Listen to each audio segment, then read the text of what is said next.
Good morning. গলাটা কেমন একটু ভাঙা ভাঙা লাগছে। আজকে সকালটা খুব সুন্দর, বেশ রোদটা দারুণ উঠেছে। আরও সপ্তাহের একটা দিন শুরু হয়ে গেল, সোমবার আজ। শুক্রবারের পরে শনি রোববারটা না খুব তাড়াতাড়ি চলে যায়, খুবই তাড়াতাড়ি চলে যায়। যেহেতু মিটার স্কুলটা ছুটি থাকে, যার জন্য শনি রোববারটা বুঝতেই পারি না যে কোথা দিয়ে চলে যায়। আর কি করা যাবে, পেছনটা একটু অগোছানো আছে আমার খাটটা, আর কি চাদরটা একটু চেঞ্জ করব। তার আগে ভাবলাম আপনাদের একটা জিনিস দেখাই, চলুন। এই দেখুন, দেখেছেন কি সুন্দর লাগছে? এই যে কতগুলো নয়নতারা ফুল দেখুন ফুটেছে। আর এগুলো তো পিটুনিয়া ফুল, এখনও গাছে অনেকগুলোই ফুটে আছে। আর একটা গাছে অনেকগুলো কুড়ি এসেছে দেখলাম, একটা ফুটে রয়েছে, আরও অনেকগুলো কুড়ি এসেছে, আস্তে আস্তে ফুটবে। এরকম কাচের বাটিতে একটু জল দিয়ে ফুলগুলো ওপর দিয়ে সাজিয়ে রাখলে কি ভাল লাগে দেখুন, খুব সুন্দর লাগছে বেশ, তাই না? ফুল এমনই একটা জিনিস না, আর এরকম ট্রান্সপারেন্ট কাচের বাটিতে রাখলে আরও বেশি ভালো লাগে দেখতে। আর আজকের সকালটা দেখুন, চারিদিকটা কি আলো, আমার মুখটা কি আলো আসছে না, আসলে রোদের রিফ্লেকশনটা পড়ছে তো মুখের দিকে, বারান্দায় এসছি সেই জন্য। আর চারিদিকটা দেখুন প্রচুর আলো। আমি এখনও জানলা খুলিনি, শুধু ওই দিকে জানলাটাই খুলেছি যেদিকে ফুল গাছটা, এই ফুল গাছ বলছি, ফুলগুলো রেখেছি দেখুন, এই যে বাটিটার মধ্যে শুধু সেই জানলাটাই খোলা। এবার আস্তে আস্তে ঘরের কাজে এবার হাত দিতে হবে। আর মেয়ে তো পরীক্ষা দিতে চলে গেছে।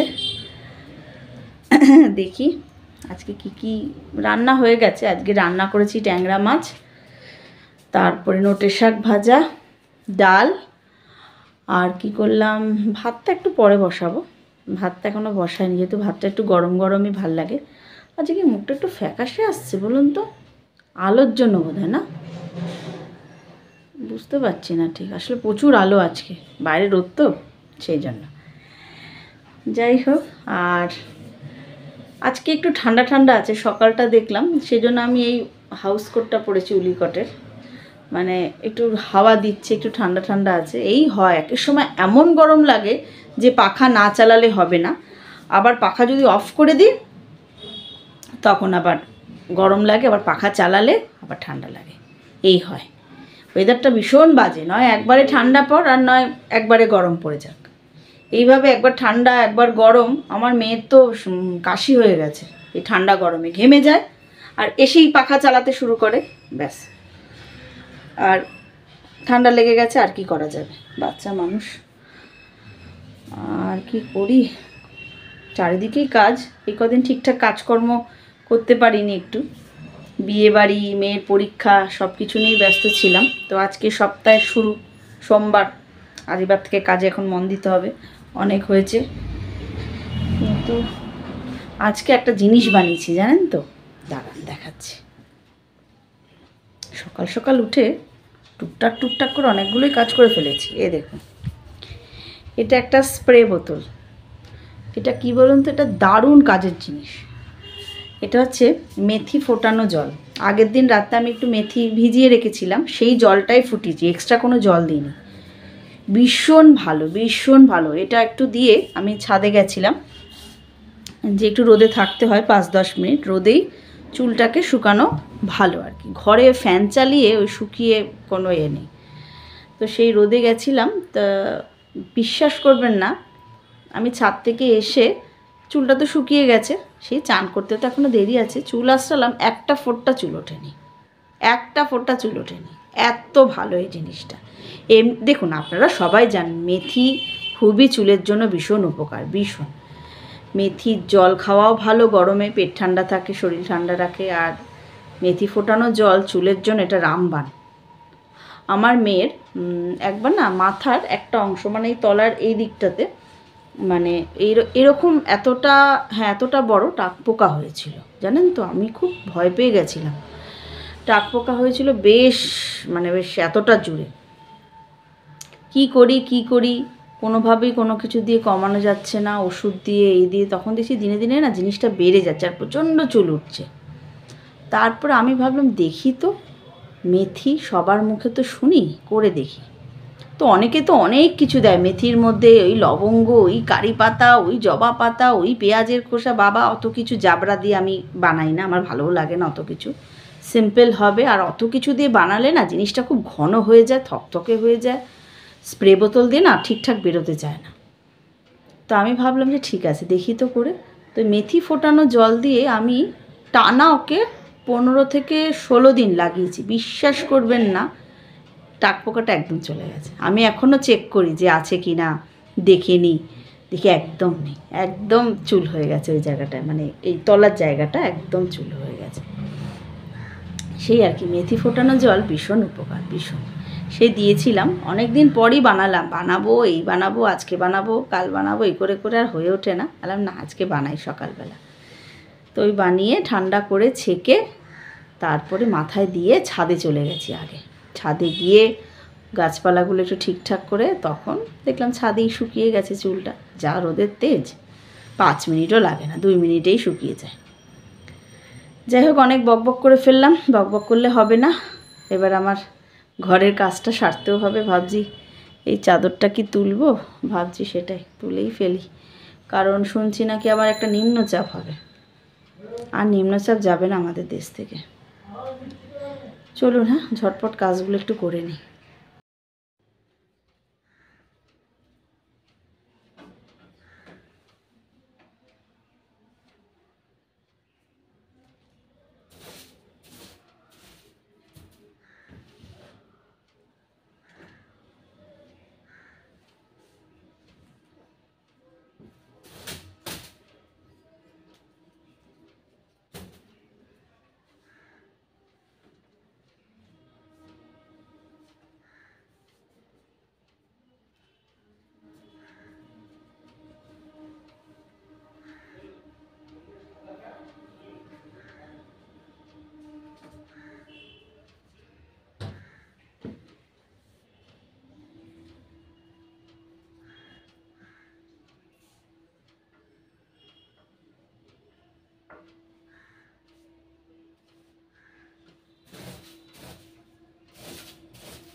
হয়ে গেছে, বিছনার চাদর টাদর পাতা হয়ে গেছে। আপনারা হয়তো ভাববেন শীত চলে গেছে, এদের এখনও কম্বল যায়নি কেন। আসলে এই বড় কম্বলটা কাচতে দেবো, আর এই ছোটো দুটো ঘরেই কেচে নেব। সেই জন্য আর যাওয়া হয়ে উঠছে না, সময়ও পাচ্ছি না। দেখি যাব, মিঠার পরীক্ষাটা হয়ে গেলে যাবো। আর বালিশগুলো রোদে দিয়েছি জানেন তো, আমার এই জানলার এদিকটাতে না রোদ এসছে, এই যে এখানটা একটু রোদে দিয়েছি। আর আমার এই সবুজ সেই ঝিকিমিকিটা যে কবে খোলা হবে, আমার মেয়ে খুলতে দেবে না। ও আপনা থেকেই যখন খুলে পড়ে যাবে সেই অবধি অপেক্ষা করে থাকতে হবে, আর কিছু করার নেই। আর বাচ্চা কাচ্চাদের ঘরে আর বলবেন না। এই চাদর টাদরগুলো নিয়ে যাই, ঝাঁটাটা ড্রেসিং টেবিলের উপরেই রেখে ফেলেছি। Good evening. সকাল থেকে আর কথা হয়নি, আর বলবেন না, আমাদের এখানে কারেন্ট চলে গেছিলো এই 11টা নাগাদ, এসছে 4টে। ইলেকট্রিসিটি থেকে লোক এসেছিলো, এসে বলে গেল সবার বাড়িতে বাড়িতে যে কারেন্ট থাকবেন না। ব্যাস হয়ে গেল। আমার মোবাইলেও চার্জ ছিল না, আর একটুখানি চার্জ ছিল, সেটা একটু রেখেছি যে এমার্জেন্সি যদি কাউকে ফোন টোন করতে হয় তার জন্যই। সেজন্য আর ভিডিও করতে পারিনি। 4টের সময় মোবাইল চার্জ দিলাম, আর এখন আপনাদের সামনে আসলাম। আর একটু বেরোবো এখন। ভাববেন না যে এটা আমার কোনো পাওয়ারের চশমা, এটা হচ্ছে এমনি স্টাইলের চশমা। রাস্তায় বেরোবো, ধুলো ঠুলো চোখে আসবে, সেই জন্য পরেছি। দেখে বলবেন তো কেমন লাগছে। আমার তো বেশ ভালোই লাগছে। এখন তো বেশ সেগুলো বেরিয়েছে, এই চশমাগুলো। একটা ছিল গোল, তো গোলটা না আমার মুখে ঠিক ভালো লাগছিল না। আমার মুখে না ঠিক চৌকো, মানে এই শেপটাই বেশি ভালো লাগে। দেখুন তাই না? এই শেপটাই বেশি ভালো লাগছে। একটু বলবেন কেমন লাগছে। একটু স্টাইল, বুঝতে পারছেন? এখনই তো একটু স্টাইল ঠাইল করবো। সারাদিন তো সংসার বাচ্চা স্বামী নিয়েই থাকি, একটু স্টাইলকেও তো একটু নিজেকে একটু স্টাইল ঠাইল মারতে হবে না? যাই হোক, একটু নিজেকেও মাঝে মধ্যে একটু সময় দেওয়া, নিজের জন্য একটুখানি এটা ওটা কেনা, এটাও তো একটু দরকার। যাই হোক, আমার মেয়ে পাগল করে দিচ্ছে আপনাদেরকে একটা জিনিস দেখাবার জন্য। সে নিজে আসবে না ক্যামেরার সামনে, আমাকেই দেখাতে হবে। সেটা হচ্ছে ওর বাবা ওকে বার্থডেতে একটা খুব সুন্দর জিনিস গিফট করেছে। এটা খুব কাজের, এটা আমারও কাজে লাগবে, কিন্তু তবে আমি নিতে পারবো না, বাবার বাবা গিফট করেছে না। এইটা আপনাদের দেখানোর জন্য অস্থির হয়ে রয়েছে। এই যে এইটা অনলাইন থেকে এসেছে, দাঁড়ান দেখাচ্ছি খুলে। বলবেন না বাচ্চা কাচ্চাদের। এই যে এটা হচ্ছে বলতে পারেন পাখা। দেখুন কি সুবিধা করে দিয়েছে মানুষের। ধরুন আপনি রান্নাঘরে খুব ঘেমে গেছেন, এটা এরকম হেডফোনের মতন গলায় ঝুলিয়ে এই যে এখান থেকেই হাওয়াটা বেরোবে। এই যে বাবা আমার মেয়ে, আমি অত সুইচ মুইচ জানি না, এটাই বোধ হয়। এই যে দেখতে পাচ্ছেন, এই যে হাওয়া বেরোচ্ছে। এই যে এখানে এই একটা আলো জ্বলছে, আলোটা দেখা যাচ্ছে। এইটাখানে আবার চার্জারও আছে, এই দেখুন বাবা। ওইটা বাড়ছে আস্তে আস্তে।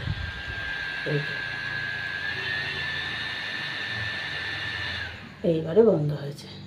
মা কি জিনিস মায়েরই বেরিয়েছে। হ্যাঁ, মানুষের যে আর কত সুবিধা করে দেবে কে জানে। খুব সুন্দর, কালারটাও বেশ সুন্দর, নেভি ব্লু কালারটা দেখুন। আর দেখতেও খুব সুন্দর। এটা আবার বড় করা যায়, যার যেরকম শরীরের গঠন সে সেই অনুযায়ী করবে। এই যে দেখুন, এটা চার্জার হচ্ছে এই যে চার্জার। এটা বোধহয় এটার সাথে এরকমভাবে ঢুকিয়ে আমাদের যে ফোনের চার্জারের যে মেন এটা, ওটা ঢুকিয়ে দিলে চার্জ হবে। আমাকে বলছে মা একটু দাও। আমি দুপুরবেলা একটুখানি দিয়েছিলাম, কারেন্ট ছিল না তো।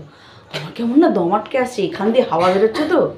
আমার যে বাবাটা খোল, অভ্যাস হবে তো, তোদের এখন অভ্যাস হবে। কারণ তোরা এখন নিউ জেনারেশন, আর এগুলো তো নতুনত্ব বেরিয়েছে, কিন্তু আমাদের ঠিক হচ্ছে না, আমার ঠিক সহ্য হচ্ছে না। ভালোই হয়েছে বলুন এই জিনিসটা। ওর বাবা প্রত্যেকবারই ওকে বার্থডেতে কিছু না কিছু দেয়। আগে যখন ছোট্ট ছিল তখন খেলনা, একবার একটা টেন্টটা পড়ে রয়েছে। এখন বড় হয়ে গেছে তো, ওটা তো ছোট্টবেলায় বেশ ঘরের মধ্যে ও বানিয়ে রাখতো, ওটা ঘরের মতন তো খেলতো ওটার মধ্যে ঢুকে বসে। আর এখন আর এইসব করে না। যাই হোক, বাচ্চাদের জিনিস, বাচ্চারা যা পায় তাতেই আনন্দ। আর এটা তো বাবা গিফট করেছে, আরও বেশি আনন্দ। ভালোই হয়েছে জিনিসটা, তাই না? যাই হোক, একটু বেরোবো এখন। আজকে তো মানডে, ওর বাবার আজকে অফ ডে। তো মেয়ের কালকে পরীক্ষা নেই, আর একটা পরীক্ষায় মেন বাকি, বুধবার হলেই মেন পরীক্ষা শেষ। আর যেগুলো আছে আঁকা, মোরাল সায়েন্সটা ওদের ওরাল হয়, তো ওই দুটো নিয়ে অত চাপের কিছু নেই। মেন পরীক্ষা বুধবার অবধি শেষ, কালকে নেই। সেজন্য একটু বেরোচ্ছি। ভাল লাগে না সারাদিন কাজকর্ম করার পর বিকালে একটু মনে হয় যে একটু বেরোই, সেই জন্যই বেরোচ্ছি। দেখি কোথায় যাই। চলুন, হ্যাঁ বেরোনো যাক, আর দেরি করবো না। কারণ আবার এসে একটু মেয়েটাকে তো একটু পড়াতেও হবে। ও পড়া ওকে আমি দিয়ে গেছি, ও পড়বে, আবার এসে সেগুলো একটু ধরতেও হবে। চশমাটা পরে কিন্তু বেশ ভালোই লাগছে না? একটু দেখে বলবেন কেমন লাগছে। আমার তো বেশ ভালোই লাগছে। নতুন জিনিস তো বারবার একটু দেখতে ইচ্ছা করে, বারবার একটু বলবো কেমন লাগছে কেমন লাগছে। তারপর আর বলবো না, প্রথম বলবো কেমন লাগছে, ভাল লাগছে। কতবার যে বলবো তার কোনো ঠিক নেই। দেখুন এর মধ্যে কতবার বলে ফেললাম আপনাদেরকে কেমন লাগছে বলুন তো, কেমন লাগছে বলুন তো, জানাবেন হ্যাঁ অবশ্যই। ঠিক আছে, চলুন হ্যাঁ বেরোনো যাক। আমরা চলে এসেছি শ্যামনগরের ব্রহ্মময়ী মূলাজোর কালীবাড়িতে। এই মন্দিরটা বহু প্রাচীন যুগের মন্দির। এর পাশে অনেকগুলো ছোট ছোট শিব মন্দির আছে, 6টা 6টা 12টা। আমরা রাতের অন্ধকারে এসেছি বলে একটু অস্পষ্ট লাগছে।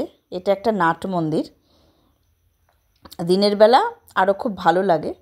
ঠিক মন্দিরের যেখানে যেদিকটা দেখছেন মুখ রয়েছে সেদিকেই গঙ্গাটা, খুবই সুন্দর গঙ্গাটা। আর শোনা গেছে, মানে আমরা শুনেছি আর কি, যে মায়ের মুখ ছিল আগে দক্ষিণমুখী। রামপ্রসাদ এই গঙ্গা দিয়ে গান গাইতে গাইতে যাচ্ছিলেন, রামপ্রসাদ ঠাকুর, আর সেই সময় নাকি মায়ের মুখ পশ্চিমমুখী হয়ে গেছিলো। তারপর থেকে মায়ের মুখ পশ্চিমমুখীই হয়ে রয়েছে ওনার গান শুনে। দেখুন এই যে শিবের মন্দির, এরকম 6টা একদিকে, আরেক দিকে 6টা, টোটাল 12টা। এটাও আবার আরেকটা শিবেরই মন্দির, ওই মন্দিরের আশেপাশে এটা। এর পেছনে রাধা গোবিন্দেরও মন্দির আছে, সেখানে কাজ হচ্ছিল বলে আমরা যেতে পারিনি। এই দেখুন, এটি মায়ের মন্দিরের চত্বরেরই রামকৃষ্ণ সারদা মায়ের মন্দিরটা রয়েছে। নেমেই দেখুন ছোট একটা শিব মন্দির রয়েছে, বেশ সুন্দর মন্দিরটা, আর জায়গাটা খুব গোছানো। আর এই সোজা হচ্ছে ওই যে মন্দিরটা হচ্ছে রামকৃষ্ণ সারদা মায়ের মন্দির, আর এটা তো ছোট একটা শিব মন্দির রয়েছে। আর এর ঠিক সামনের দিকেই রয়েছে একটা লাইব্রেরি। এখানে রামকৃষ্ণ সারদা মায়ের সমস্ত ঠাকুরের বই ঠই পাওয়া যায়। আর এর সামনে তো গঙ্গাই রয়েছে, এখানে অনেক গাছও রয়েছে। আর মন্দির চত্বরে তো গাছপালা থাকবেই, আর নিরিবিলি শান্ত পরিবেশ, খুবই ভালো লাগে। আর সামনে তো গঙ্গা, গরমকালে আরও বেশি ভালো লাগে এখানে বসে থাকতে। দেখুন চারিদিকটা খুব সুন্দর। আর এখানে বেশ গাঁদা ফুলের মানে গাছগুলো খুব সুন্দর, কিন্তু এখন তো শীত শেষ, তাই ফুলগুলো কেমন হয়ে গেছে। আর ডালিয়া ফুলগুলো মোটামুটি আছে আর কি। আর এই সোজা যে মন্দিরটা দেখতে পাচ্ছেন, যেখানে কোনো ঠাকুর নেই, এখানেই রামকৃষ্ণ সারদা মায়ের ঠাকুর ছিল। এখন এখানে কাজ হচ্ছে, তার জন্য ঠিক পাশেই একটা ঘরে এই রামকৃষ্ণ সারদা মায়ের এই ঠাকুরটাকে রাখা হয়েছে, ফটোগুলোকে। এখানে এখন কীর্তন হচ্ছে, আর এর চারিপাশটা তো গাছ আছেই, বেশ ভালোই লাগছে দেখতে। এই দেখুন কীর্তন হচ্ছে।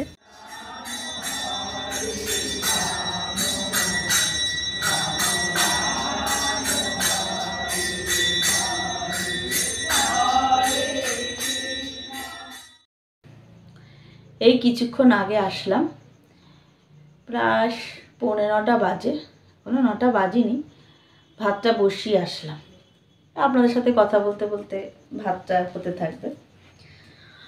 আর মেয়েকে এসে একটু পড়াঠরা ধরলাম, তো সেজন্য একটু দেরি হয়ে গেল, না তো আর একটু আগে ভাতটা বসিয়ে দিতাম। আর থাক, কালকে তো অত তাড়াহুড়োর কিছু নেই, কালকে মেয়ের পরীক্ষাও নেই, আর ওর বাবারও কাল থেকে নাইট ডিউটি, সেজন্য অত চাপের কিছু নেই। তা আমি ভাবলাম যে থাক, তাহলে একটু পড়াটা ধরেই নিই। আর আজকে রাস্তায় না বেশ ভিড় ছিল, কালকে বিয়ের ডেট তো, কালকে তো 25 তারিখ, কালকে বিয়ের ডেট আছে, সেই জন্য ফুলের দোকান, শাড়ির দোকান, গয়নার দোকান বেশ ভিড় ছিল। আর বাজারহাটও বেশ ভিড়, সে তো হবেই, বিয়ে বাড়ির আগের দিন তো একটু এসব কেনাকাটা এসব তো থাকেই। আর বেশ গরম পড়ে গেছে, ভালো গরম পড়ে গেছে আজকে, জানেন তো। কালকে অবধি, গতকাল অবধি বেশ ঠান্ডা ঠান্ডা ছিল, মানে কোথাও গেলে একটা স্টোল একটা কিছু নিয়ে বেরোতে হতো, কিন্তু আজকে আর সেটা হয়নি। আজকে আমরা স্কুটি করে যখন যাচ্ছি, মানে কোনো হাওয়াও লাগছে না, বেশ গরম লাগছে। অন্যান্য সময় বেশ ঠান্ডা ঠান্ডা হাওয়া লাগে, আজকে সেটা একদমই মনে হয়নি। সেই বুঝলাম যে এবার গরমটা পড়লো আজকে থেকে। আর আমি এসেই না পাখা চালিয়েছি, এত ঘেমে গেছি না, মানে এইসব জায়গাগুলো বেশ ঘেমে গেছি। তারপরে ওর বাবা বলছে, এসেই তুমি পাখা চালিয়ে দিলে ঠান্ডা লেগে যাবে। আমি কী করবো, গরম লাগছে তো। তারপরে বললাম না, কথাটা তো ঠিকই বলেছে। তারপরে আবার পাখা অফ করে আমি বাথরুমে গেলাম, পা হাত পা একটু ধুলাম, একটু এসব জায়গায় একটু জল ঠল দিয়ে একটু মুছলাম, তারপরে একটু স্বস্তিতে বসতে পারলাম। সেই বলি, হ্যাঁ এখনই এই অবস্থা, এরপর তো চৈত্র মাস, বৈশাখ মাস পড়েই আছে। তবে এবার নাকি শুনছি বৃষ্টি হবে প্রচুর, শুনছি, মানে এটা আমার কোনো নিজস্ব কথা না, মানে শুনছি এবছর নাকি একটু বৃষ্টির পরিমাণ বেশি। আবার বেশি বৃষ্টি ভাল লাগে না বলুন, কোনো কিছুই আমরা বেশি পছন্দ করতে পারি না, না বেশি শীত, না বেশি গরম, না বেশি বৃষ্টি, সব কিছুতে আমাদের খুব প্রবলেম। কিন্তু আমি চাই সব কিছুই হোক, সেটা খুব সীমিত হোক। শীতটাও একটা সীমিত, গরমটাও একটা সীমিত, বৃষ্টিটাও একটা সীমিত, তাহলে ঠিক আছে। তো চাহিদা বলুন তো আমাদের ভগবান বলবে দিচ্ছি এই যে তোদের অনেক, তার উপর আবার এত চাহিদা। সত্যি আমাদের চাহিদার শেষ নেই। আর কি করা যাবে, যেটা নিয়ম সেটাই হবে। আর এসব কথা বলে তো লাভ নেই। আর সেই ভাবছি যে বেশ গরম লাগছে, বেশ গরমটা ভালোই পড়েছে। আবার জানি না কালকের ওয়েদারটা আবার কেমন থাকবে। আর এবার তো দোলটা অনেকটাই পিছিয়ে। অন্যান্য বার দোল মার্চের শুরুতে হয়, মানে এই 7 তারিখ 6 তারিখ এই সময় হয়। এবারে একদম 14 তারিখ পড়েছে দোল, অনেকটা পিছিয়ে। তাহলে এবার গরমও পড়বে ভালো। আর আমি যদিও অত দোল ফুল খেলতে অতটা পছন্দ করি না, একটু আবির খেললাম, তাও অতটা পছন্দ করি না বরাবরই ছোট্টবেলা থেকে। আমার আবার একটু রং খেলার প্রতি একটু মানে একটু অ্যালার্জি আছে। আমার ভাইও খেলতো না আগে, জানেন তো। আমার বাড়িতে আমার বাবারা তো 3 ভাই। আমার ছোট কাকার যখন বিয়ে হয়, আমার ছোট কাকিমা তখন তো নতুন, সেই ছোট কাকিমা এসে আমার ভাইকে সাহস জুগিয়েছে এই রং খেলা। তারপর থেকে এখন বাবা কি রং খেলে, পুরো ভূত হয়ে বাড়িতে আসে। তবে আমার মেয়েও খুব খেলতে ভালোবাসে। আমার মেয়েও ছোট্টবেলা থেকে খুব রং খেলতে ভালোবাসে। ওর বাবা যে খেলতে ভালোবাসে, তা আমার আবার একটু টেনশন হয় যতই হোক, কী সব রং ফং তো। তার আগে ওকে একটু নারকেল তেল মাখিয়ে নিই। ওর বাবা বলে অত বেশি আতুপুতু করো না তো। আনছি না, তবুও মায়ের মন তো। ভাবি যদি র্যাশ উঠে যায়, যদি কোনো অ্যালার্জি হয়, সেইটাই ভাবি আর যাই হোক, ও ভালোবাসে খেলতে। এবারে বলছে তো মামার বাড়িতে দোল কাটাবে। ঠিক আছে, দাঁড়া আগে পরীক্ষাটা দে, তারপরে দেখা যাবে, সেই আর কি। তো যাই, এবার 9টা ছুঁই ছুঁই করছে। মিঠাই টিভি দেখছে, পড়া হয়ে গেছে। তো আজকের ভিডিওটা এই অবধি রাখলাম।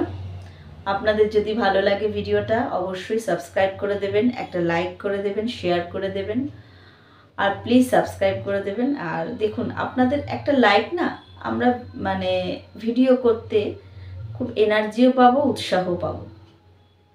দেখুন, আমরা তো খুব নতুন, আমরা সেই জায়গাতে এখনো পৌঁছাতে পারিনি। মানে আপনাদের লাইক পেলে আমরা ভাববো যে না, আপনারা তো দেখছেন আমাদের ভিডিওটা। তাতে কি হয় যে মনটা একটা আনন্দ লাগে, যে আমরা যে কষ্ট করে ভিডিওটা বানাচ্ছি মানুষে দেখছে, জানতে পারছে, অনেক অচেনা মানুষও দেখছে, এরকম আর কি একটা ফিল হয়। এছাড়া আর কিছুই না। কিন্তু সেজন্য আপনাদের কাছে একটাই অনুরোধ, যে প্লিজ ভিডিওটা একটু লাইক করে দেবেন, শেয়ার করে দেবেন, অবশ্যই সাবস্ক্রাইব করে দেবেন। আর আপনারাও খুব ভালো থাকবেন, সুস্থ থাকবেন, সাবধানে থাকবেন, নিজের খেয়াল রাখবেন। তাহলে আজকে ভিডিওটা এই অবধি রাখলাম।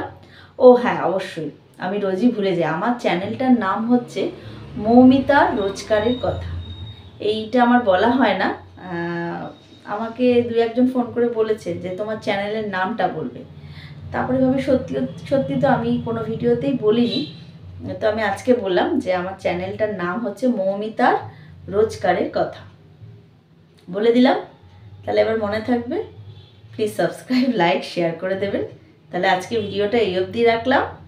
টাটা, গুড নাইট, সবাই ভালো থাকবে।